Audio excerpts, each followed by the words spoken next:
नमस्कार दोस्तों, ocean network में आपका स्वागत है। मैं हूं ओमकार चौधरी। मेरे साथ जुड़ गई हैं जियोपॉलिटिकल मामलों की आपकी सुपरिचित जानकार मंजरी अग्रवाल जी।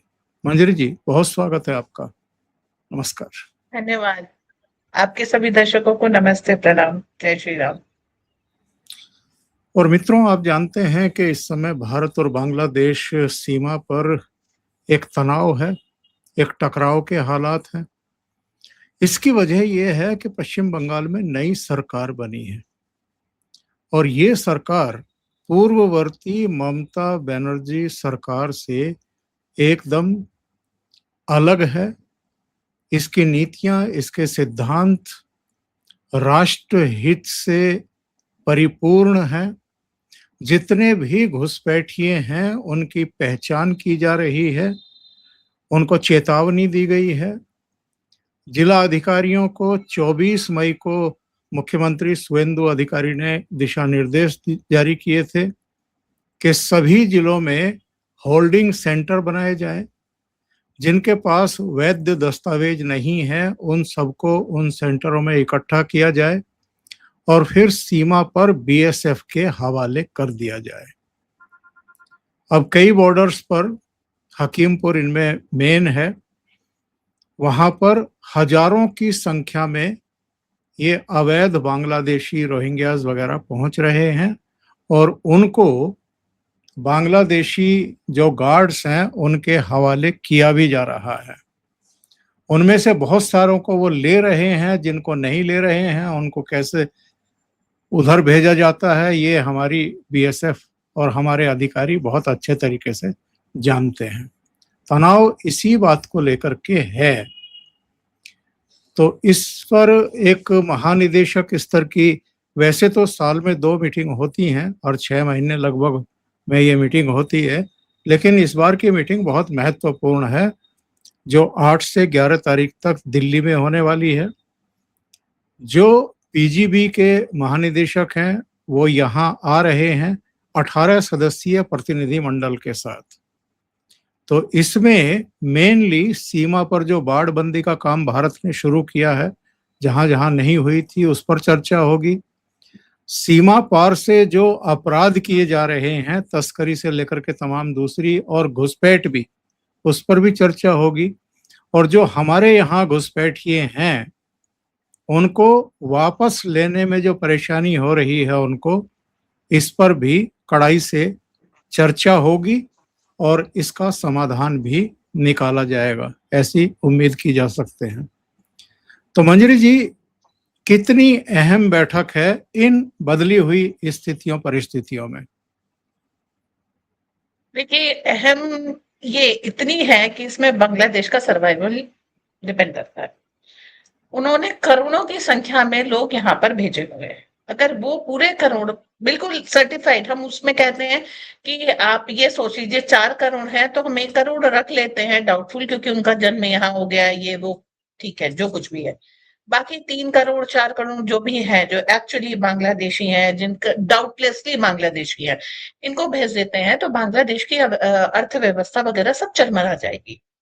वो हमेशा से ही भारत के ऊपर डिपेंडेंट रहे हैं। ये बात अलग है कि कांग्रेस की सरकारों में डिपेंडेंस भी अकड़ के साथ चलता था, बट अब वो सरकार नहीं है जो ये कहे कि हमारी एग्जिस्टेंस बांग्लादेशी वोट बैंक के ऊपर डिपेंडेंट है।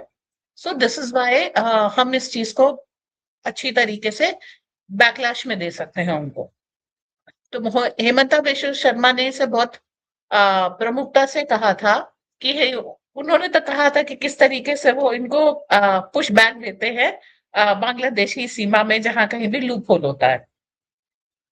तो अब ऑफ लेटली जब से शुवेंदु सरकार आई है तब से हम क्या देख रहे हैं, ये हमारे जब लोग जाते हैं जमीन का सर्वे करने के लिए तो उनके ऊपर पथराव होता है, उनके ऊपर हमला होता है, उनको बीएसएफ की सुरक्षा लेनी पड़ती है, बीएसएफ को भी पोजीशन लेनी पड़ती है।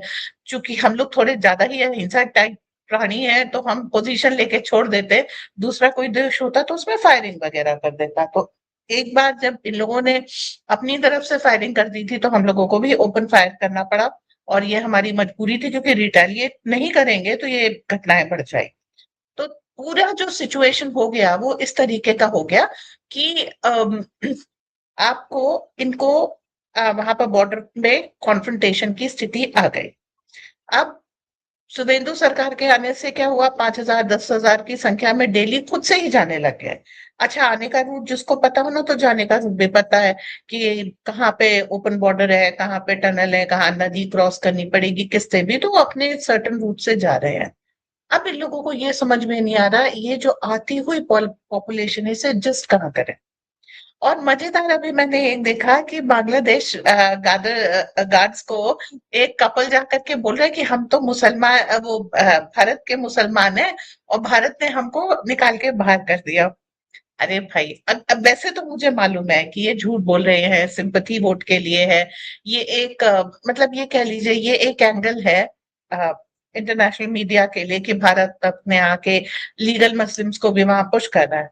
फॉर 1 सेकेंड हम मान लें कि वो सच बोल रहे हैं, जस्ट फॉर द विवाद के लिए कहते हैं ना, तो विवाद के लिए अगर हम मान लें वो सच भी कह रहे हैं, तो भाई इतने दिन तक तुमने उन लोगों को बुलाया, यहाँ पर रखा, उनकी स्वागत खातिरदारी की, उनको बसाया और सारा पूरा एक नेटवर्क उनके लिए तैयार किया। थोड़े दिन के लिए आप भी मेहमान बन के जाइए, अपनी स्वागत सत्कार करा के आइए, नहीं कराना है, नहीं मिलेगा, ये सबको पता है। तो ये जो एक पीछे से कुछ लोग इस चीज को बढ़ावा दे रहे हैं कि एक नैरेटिव तैयार कर रहे हैं कि आप जाकर के बोलिए कि हम तो भारतीय मुसलमान हैं, हमारे पास भारतीय दस्तावेज है, लेकिन हमको वहां से निकाल दिया गया है, जिसका उपयोग करके ये जो भारतीय मुस्लिम्स हैं उनके अंदर डर फैलाया जा सके ताकि कोई कॉन्फ्रंटेशन की स्थिति पैदा की जा सके। इसका प्लान बांग्लादेश ने शुरू कर दिया है। भारतीय मीडिया को, भारतीय अधिकारियों को इस बात की भनक लग चुकी है। लेट्स सी हम उसके लिए क्या इंतजाम करते हैं। लेकिन जब मैं रिसर्च कर रही थी तो मुझे पता लगा कि बहुत सारे एक जो बांग्लादेश के साथ मिलती हुई वो है, तो इन्होंने क्या किया है कि 2007 का जो है रिपोर्ट है जिसमें किस तरीके से उन्होंने चित्तगोंग हिल्स में जो सारे भारतीय इंसर्जेंट्स के वो बनने दिए हैं। सेकेंडली, इन लोगों ने किस तरीके से खालिस्तान को मदद की है। और मैं देख रही हूँ असम के 3 इंसर्जेंट ग्रुप्स, मणिपुर के 8, मेघालय के 2, त्रिपुरा के 2, नागालैंड का 1, और इस इतने मतलब इंसर्जेंट ग्रुप्स के जो वहां पर है बेसिस वो दिखेंगे आपको बांग्लादेश में। इसके अलावा खालिस्तानियों के साथ जमात ने मिलकर के जो है कुछ वहां पर एग्रेशंस का सारा प्लान किया है। तो आप लिप्त तो हैं पूरी तौर पे एंटी इंडिया एक्टिविटीज में। आपके यहाँ हमास के फुटप्रिंट्स पाए गए हैं, आपके यहाँ रोहिंग्या की बस्तियां हैं जो कुछ भी जो भारत में इतने आतंकवाद करके गई हैं। तो सीआईए का भी है, पीएलए का भी, आप ग्रेटर बांग्लादेश की बात भी करते हैं। सब कुछ आपने एंटी इंडिया उस पर जमा करके रखा है। तो क्या करें, हमारी भी मजबूरी हो जाती है ना। हम कोहैबिटेट करना चाहते थे, हम कभी बांग्लादेश को इस नजर से नहीं देखते कि देखो तुमको पाकिस्तानी अत्याचार से हमने मुक्त कराया। हम उनको एक इक्वल अच्छा दर्जा देते हैं और उसमें वो जो है इस तरीके से हरकत करते हैं। तो मजबूरी है हमारी भी कि हम सख्ती करें। जो ये आएंगे इनको हिंदी में समझाया जाएगा। पहली चीज, जो बांग्लादेश में रहने वाले हिंदू हैं उनको आपको सुरक्षा देनी होगी। दूसरी चीज, आपको जो है अपने लोगों को एक्सेप्ट करना होगा, चाहे आप हंस के कीजिए या रो करके। और तीसरी चीज, भारत में जो आपके लिंक्स हैं उनको आपको हमको देना होगा सो दैट हम उसके ऊपर त्वरित कार्यवाही करें। अब नेचुरली इन चीजों को हम सोच रहे थे देन लेन से, जियो पॉलिटिक्स में टेक टेक तो नहीं होता, गिव एंड टेक होता है। तो हमने इनको पेट्रोल दिया, जब इनको खाने की जरूरत पड़ी, जब ये अटारी की बिजली का नहीं वो कर रहे हैं, हम उसको कवर करके कर रहे हैं। तो वही एक रामायण की लाइन है ना, रावण हालांकि वो विभीषण के लिए कहता है कि जियत सदा सठ मोर जियावा रिपुकट पुच्छ मूड यही भावा। वो चीज इस समय बांग्लादेश के ऊपर है कि आप एम्बेडेड 100% इंडिया में है, उसके बाद फिर आप जो है बात कर रहे हैं कि आप एंटी इंडिया गतिविधि में है। मजेदार चीज क्या है, इनका केवल 3% के करीब का लैंड बॉर्डर म्यांमार से लगता है। म्यांमार के प्रेसिडेंट अभी हाल ही में कल ही गए हैं भारत से, परसों। तो द थिंग इज कि हम वहां पर भी ये साइन कर चुके हैं, वो साफ साफ कह चुके हैं उनकी भूमि एंटी इंडिया गतिविधियों के लिए नहीं यूज होगी। तो अब 100% सर्कल बांग्लादेश के ऊपर कंप्लीट हो जाता है। ऐसे में जब हमने म्यांमार से ये एक ले ली कि आपका 3% का जो रास्ता था या कह लें खिड़की थी, वो भी जब हमने बंद कर ली, तब हम इनसे बात करने जा रहे हैं। आओ शांति का अ, पता करते हैं।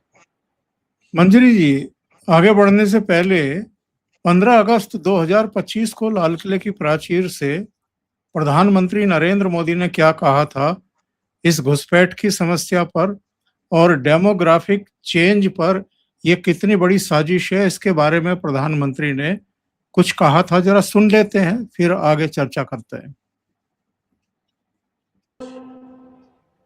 देश के सामने एक चिंता, एक चुनौती के संबंध में आगाह करना चाहता हूं। षड्यंत्र के तहत, सोची समझी साजिश के तहत देश की डेमोग्राफी को बदला जा रहा है।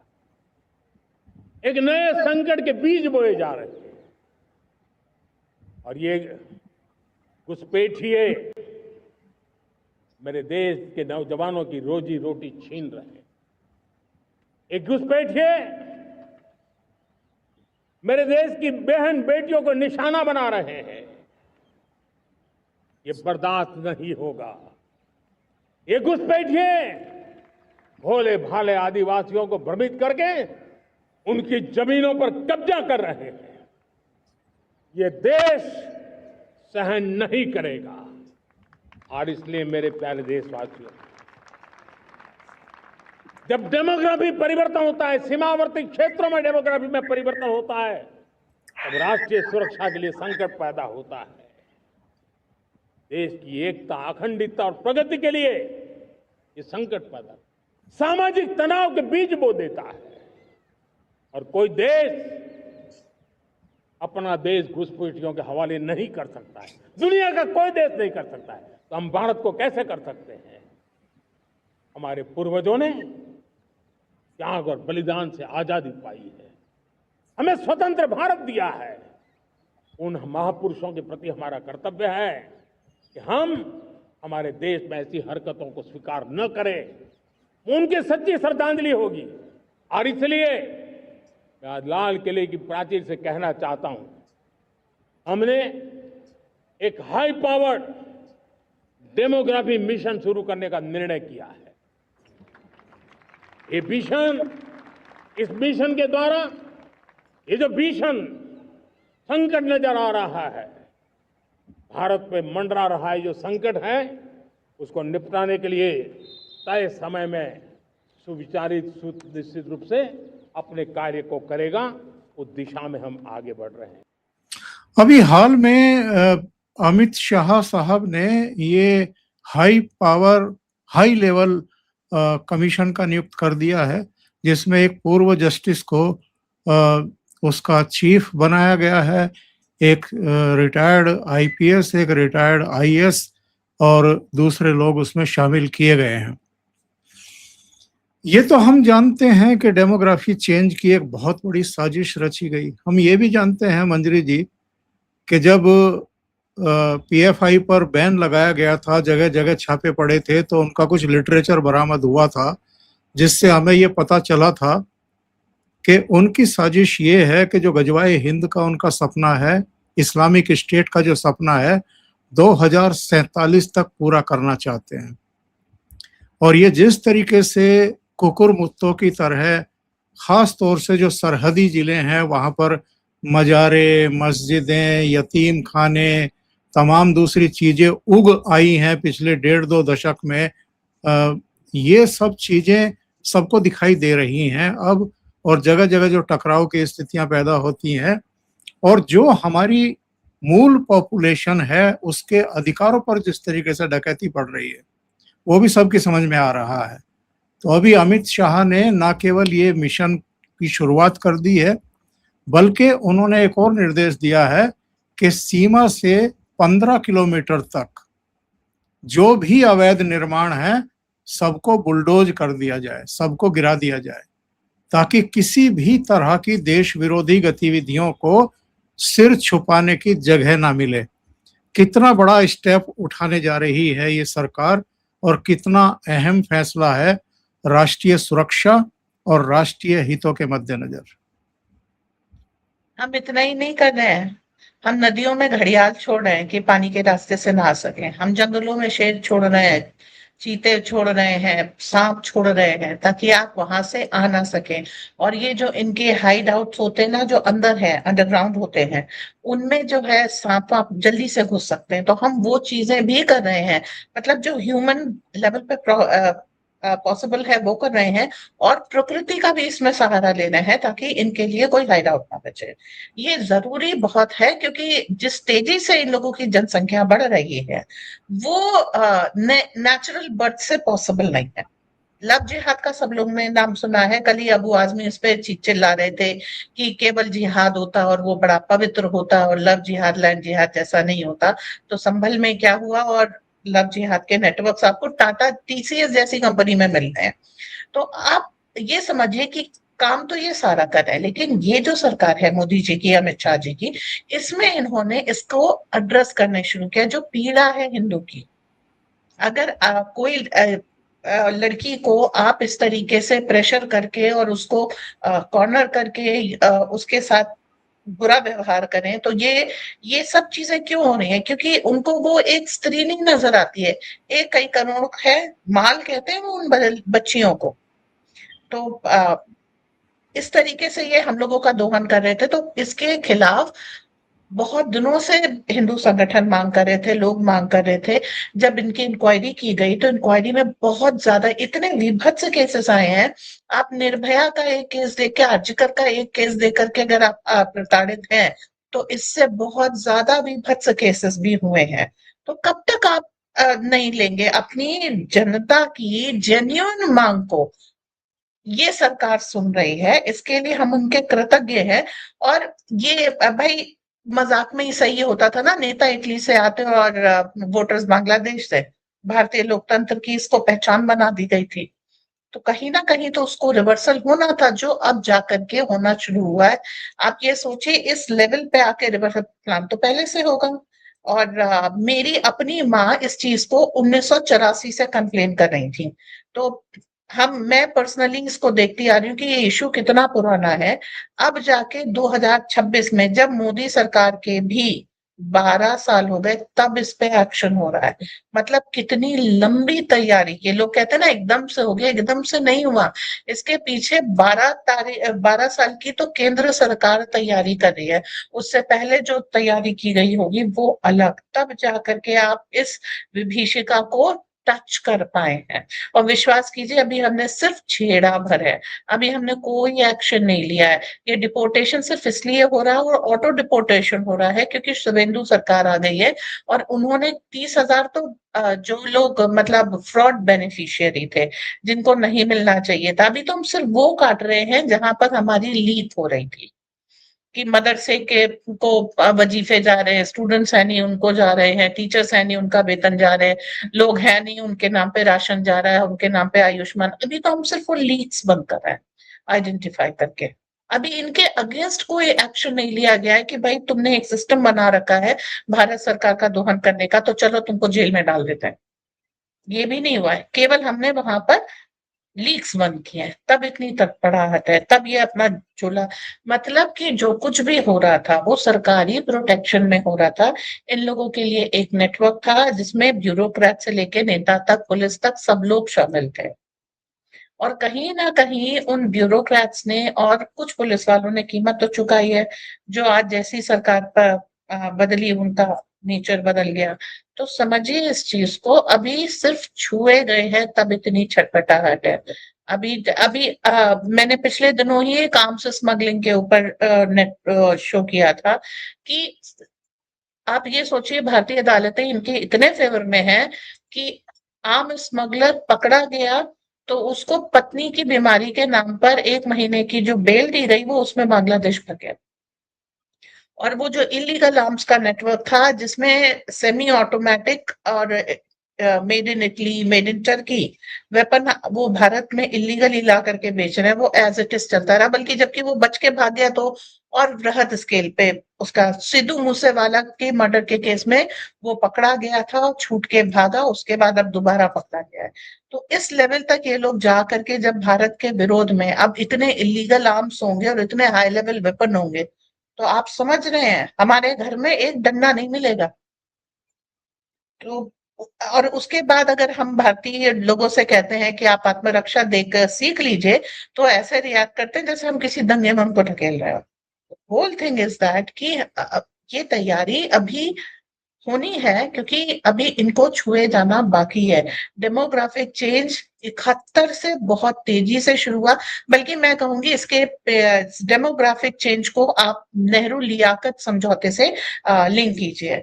जब नेहरू भाई आपने भारत का बंटवारा किया, सो कॉल्ड धर्म के नाम पे किया, तो पॉपुलेशन की अदला बदली कर लीजिए, लेकिन जो नेहरू लियाकत समझौता हुआ उसमें पॉपुलेशन की अदला बदली करने से रोक दी गई। तो उसके बाद फिर इंदिरा गांधी के समय में 71 में जब बांग्लादेशी आए तो उनको पाला पोसा और बसाया गया, और उसके बाद से वोट बैंक के लिए इनको यहाँ पालने पोसने और बसाने का सिलसिला शुरू हुआ। उसके बाद वोट बैंक के लिए इनके घेतोस बनने शुरू हुए, इनके अपराध को नकारा गया, इनको दंगा करने की इजाजत दी गई। गोधरा कांड में भी आप देख लीजिए कांग्रेस की वर्किंग कमेटी इन्वॉल्व थी।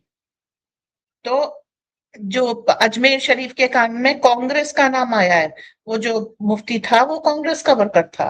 तो आप राजनीति का अपराधीकरण इतने पुराने समय से कर रहे थे, आप इनको इनके चाहे वो कोई किसी भी तरह का अपराध हो। अभी मैंने मौलाना रशीदी का एक भाषण आपने चैनल पे टेलीकास्ट किया था, जिसमें वो कह रहे हैं कि पहले कोई मुसलमान लड़का मर्डर करता था तो नेता का फोन जाता था कि भाई इसे छोड़ दो, ये मेरा आदमी, और वो बच जाता था, और उसके बाद वो और कत्ल करता था। लेकिन अब समय बदल गया, वो खुद ही कह रहे हैं हवा के हिसाब से चलना चाहिए, अब अपराध से बचे मुसलमान।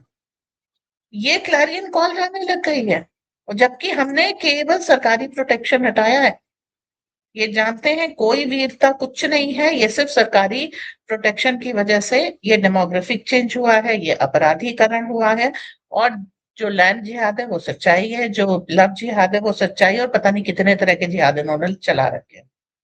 तो अब इसका रिवर्सल हो रहा है, जिसके लिए अमित शाह जी ये कमेटी बनाए हैं, और मोदी जी इसे 15 अगस्त के दिन मंच से हो रहे हैं। जी। गुजरात के उप मुख्यमंत्री हर्ष सांघवी का बयान पढ़ रहा था। उन्होंने कहा केवल एक दिन का ड्राइव चला है, 424 बांग्लादेशी पकड़े गए हैं एक दिन में, 424।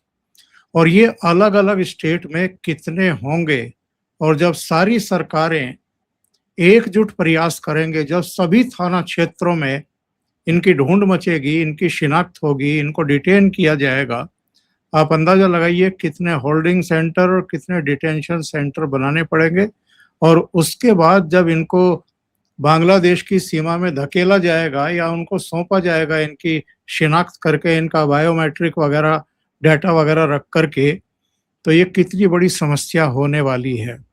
अभी एक घटना घटी थी 31 मई को, 13 बांग्लादेशियों को उधर की सीमा में भेजा गया, बीजीबी ने उनको लेने से इनकार कर दिया, और उसके बाद हमारे बीएसएफ ने भी उनको वापस लेने से मना कर दिया। तो वो नो मैंस लैंड में खड़े रह गए।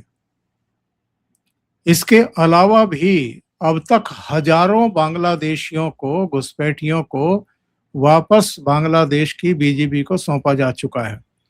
लेकिन एक बहुत बड़ी समस्या आ रही है पिछले कुछ दिनों से। वहाँ के जो समीपवर्ती गांव के लोग हैं और जो कट्टरपंथी हैं, वो अब सरहद पर पहुंच करके हमारे बीएसएफ के खिलाफ और हमारे सरकार के खिलाफ नारेबाजी कर रहे हैं और तनाव बढ़ा रहे हैं। तो ये अभी तो मामला शुरू ही हुआ है, जैसा आपने कहा है। आगे जब और ये घुसपैठियों को उधर भेजा जाएगा, धकेला जाएगा, उसके बाद तो ये आपा खो देंगे। तो समस्या बहुत विकराल है, बहुत बड़ी है। और आज अगर ये लोग आ रहे हैं 18 सदस्यीय प्रतिनिधिमंडल के साथ, तो मुझे लगता है कि हिंदी में बात होगी, दो टूक बात होगी, और इनको समझा दिया जाएगा कि भाई या तो जैसे भेज रहे हैं उनको एक्सेप्ट कर लो, नहीं तो फिर दूसरे तरीके भी आते हैं भारत पर। मैं कर्नाटक से शुरुआत करूंगी। अभी रिपोर्ट आई है कि 20 लाख मुसलमानों को उन्होंने बांग्लादेशी मुसलमानों को, मियां मुस्लिम कहते हैं उनको, स्वीकार कर लिया है। तो भारत में जहां कहीं भी विपक्ष की सरकार होगी वो इस काम को होने नहीं देंगे, पहली बात। दूसरी बात, जो सीमावर्ती सटे हुए इलाके हैं वो हिंदू बहुल हैं। आपको इस बात का ख्याल रखना पड़ेगा when you organize a pushback. तीसरी बात ये है कि जो बादल गरजते हैं वो बरसते नहीं है। अब आकर के आप नारे लगा करके भारत के खिलाफ क्या कर लेंगे? बीएसएफ डर जाएगी कि मोदी जी डर जाएंगे कि अमित शाह डर जाएंगे? क्या बेवकूफी है, नारे लगा रहे हो हम ये कर लेंगे वो कर लेंगे। जो कर सकते हो करके दिखाओ। अब भारत वो नहीं है जो गोली नहीं चलाएगा, उधर से गोली आएगी तो उधर से गोले की इजाजत है। ठीक है, तो अभी भारत पीछे नहीं हटेगा। जो हम, मैंने बोला ना, 12 साल सत्ता में रह करके फिर ये काम किया गया है, तो आप समझिए पीछे कितनी पक्की पुख्ता और लंबी तैयारी है। प्लस भारत की इंटरनेशनल पोजीशन ये है कि कोई भी देश है, इस समय अमेरिका का सर्गियो गौर क्या कह रहा है, 99% ट्रेड डील हो गई है, 1% अटकी नहीं है, अटकाई गई है कि तुम अभी जो हम काम कर रहे हैं, अगर हम तुम्हारी ट्रेड डील पूरी कर लेंगे तो तुम्हारे दांत और सींग हमको दिखने लग जाएंगे। तो हम 1% अटका के रखें, जब तक हम ये बीजीबी से पूरा ये डील नहीं कर लेते तब तक हम आपकी वो ट्रेड डील कंप्लीट नहीं करेंगे। So till that time please shut up. उसके ये हमने मार्को रूबियो को भी कहा, जो जो ट्रीटमेंट दिया था वो यही था कि जो काम हम कर रहे हैं वहां पर कोई दखल हमें नहीं चाहिए। हमारी फॉरेन पॉलिसी बहुत स्ट्रांग और बहुत क्लियरिटी वाली है। तो ये अगर नारे लगाने हैं तो लगा लें। देखिए चक्कर क्या होता है कि जो इतनी ज्यादा तेजी से भौंक रहे होते ना, उनके आगे कुछ बूटियां डालने की जरूरत होती है। जहां उनको बोटियां मिलती है वो खाने में बिजी हो जाते हैं, फिर कोई नहीं भौंकता। और ये राजनीति का साम दाम दंड भेद है। तो दाम मतलब पैसा, दाम दे दो, चुप हो जाएंगे, आराम से अपना काम करते रहो। ये जो बीजेपी वाले आ रहे हैं, ठीक है 18 लाओ 1800 लाओ, कोई फर्क नहीं पड़ता। काम तुम्हें यही करना है कि आपको आइडेंटिफाई करना है इनको कहां पर आप रखेंगे और किस तरीके से आप एक्सेप्ट करेंगे। Otherwise is not possible. And इसके डेटा 12 साल में कोई ऐसा खाली नहीं बैठा था। इसके डेटा आपको सीधे सीधे 71 से मिलेंगे कि कहाँ जाकर के किस तरीके से हुआ था। और शोर अभी से मचने लग गया कि एक कपल ने जाकर के बोलना शुरू कर दिया कि हम तो हिंदुस्तानी मुसलमान हैं, हमको जबरदस्ती भेज दिया। और विश्वास कीजिए अगर इसके ऊपर ये लोग ज्यादा दिन तक टिके रहे तो बहुत तगड़ा बैकलैश इनको मिलेगा। तो रहमान भी जानते हैं कि वो किसकी मदद से सत्ता में है, और वहां के आर्मी चीफ भी जानते हैं कि किसकी मदद उन्हें चाहिए। सीआईए का वहां पर होल्ड है, लेकिन उनको मालूम है अगर हमको खाना चाहिए भारत देगा, बिजली चाहिए भारत देगा, पानी चाहिए भारत देगा, सर्वाइवल हमारा भारत पे है। ठीक है, और सीआईए का क्या है, आज प्रॉमिस करेगा कल मुकर जाएगा, कुछ नहीं देगा, सिर्फ आपकी भूमि का इस्तेमाल करेगा। और आपकी भूमि का इस्तेमाल जब एंटी इंडिया एक्टिविटी में होगा तो जो उधर से कोई रिपैट्रिएशन आएगा या उधर से कोई रिस्पॉन्स आएगा वो तो आपके लोगों के लिए आएगा, for you and your locals. ठीक है, भारतीय अनुगमन की महारत सबने देखी है। तो भारत से इस समय दुश्मनी मोल लेना बहुत डिफिकल्ट है, और बांग्लादेश का पूरा सर्वाइवल भारत के ऊपर निर्भर है। तो बांग्लादेश की विनाशकाली विपरीत बुद्धि है, सो वी डोंट माइंड। और अगर सद्बुद्धि से चलेंगे, इट्स गुड। शांति से काम करना है या तनाव झेल के काम करना है, ये उनके ऊपर है। और बाकी चार मुल्ले अगर आ करके जमात के बॉर्डर पे चिल्ला ले रहे हैं कि हम ये करेंगे और तेरी खैर नहीं और ये वो, उससे कोई फर्क नहीं पड़ता। आपका मुंह है, आपका माइक है, आपके पत्रकार है, बोल दो, दैट डजंट बॉदर अस। जी। 2014 से ही हम लोग देख रहे हैं कि जो फैसला लेते हैं नरेंद्र मोदी और अमित शाह तो खैर बाद में गृह मंत्री बने, लेकिन नरेंद्र मोदी जो फैसला लेते हैं, जो ठान लेते हैं, वो करके ही दम लेते हैं। आतंकवाद को लगभग खत्म होते हुए हम देख चुके हैं, नक्सलवाद को देख चुके हैं, अलगाववादी कौन सी मांद में घुस गए हैं पता नहीं है। इसी तरीके से पूर्वोत्तर में भी जितनी इंसर्जेंसी थी वो सब लगभग समाप्त प्राय है। मणिपुर को सुलगाने की बार बार कोशिशें होती रही, वो भी नियंत्रित है। अब ये बड़ी समस्या जो घुसपैठियों की है, डेमोग्राफी चेंज की जो दिक्कतें हैं, और जो आप बता रही थी ना कि कर्नाटक में चूंकि सरकार कांग्रेस की है, उन्होंने 20 लाख बांग्लादेशियों को स्वीकार कर लिया है, तो कब तक इनकी सरकार रहेगी? वहां भी भारतीय जनता पार्टी की सरकार आनी है। के शिव कुमार अमित शाह से मिले हैं अभी अभी। जी, तो वहां भी बीजेपी की सरकार आएगी, अब नहीं आएगी, 2 साल बाद आएगी। तो ये जो 20 लाख जिनको एक्सेप्ट किया है, तो ये बकरे की अम्मा कब तक खैर बनाएगी? तो मंजरी जी, बहुत धन्यवाद आपका जुड़ने के लिए और इतनी महत्वपूर्ण सूचनाएं साझा करने के लिए। Thank you so much. नमस्कार। Thank you for having me. नमस्ते, जय श्री राम।